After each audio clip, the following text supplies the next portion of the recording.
Good morning, Spurs fans. Tuesday morning, and for those of you that mightn't be aware of the Spurs history, it was on this day, October 11th, 1958, that Tottenham made probably one of the most important managerial appointments they'll ever do, apart from Antonio Conte, of course, when Bill Nicholson became manager. He was appointed on a Saturday morning, just before a home game with Everton, and the team duly responded and went out and beat Everton by the crazy score of 10-4. Now, Bill Nicholson went on to be our most successful trophy-winning manager.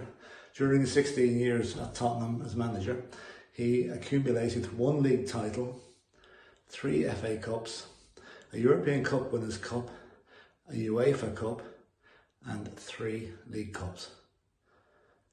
That was some record. Between 1961 and 1973, all those trophies were won.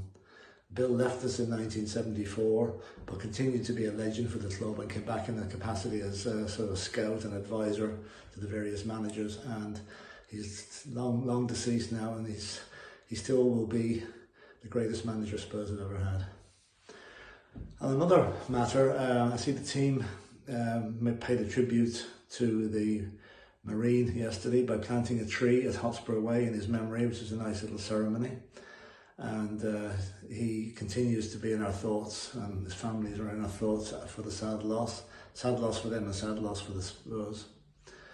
Also in the news yesterday was the supposed talks with Google to have the stadium named.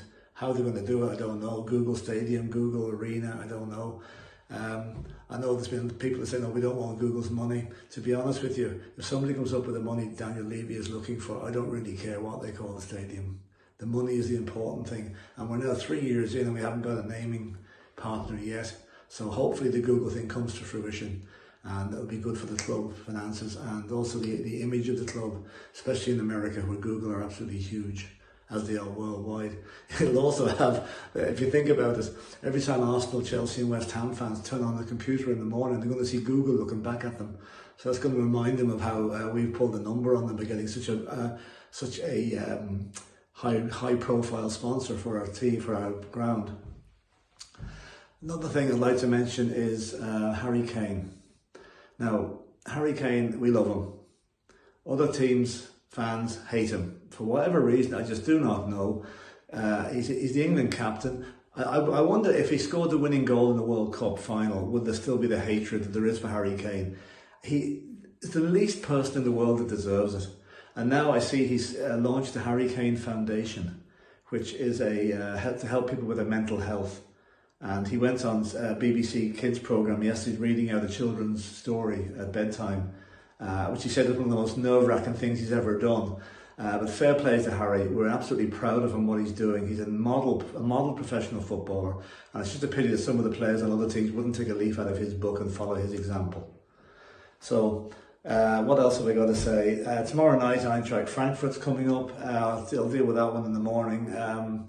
We're hopeful that we get a good win there, because that will put us in a good position to qualify for the next round of the knockout stages of the Cup. Talk is Emerson Royale may come back in for Matt Doherty. Not so much because Matt Doherty's performance wasn't good, but Conte might not reckon he's up for 2 matches in the space of 4 days. So we'll see what happens there. And also, I'd just like to mention my comments yesterday about Arsenal. Seem to have got up some Arsenal fans' nose based on the comments I saw coming back, some of the insults. It's amazing to me how many Arsenal fans actually watch this channel, because I wouldn't be near an Arsenal channel if you paid me. But anyway, they obviously do. And another thing too, it's now been disclosed that the first Arsenal goal on Sunday should have been disallowed for offside, but that the lines on the VAR machine weren't working.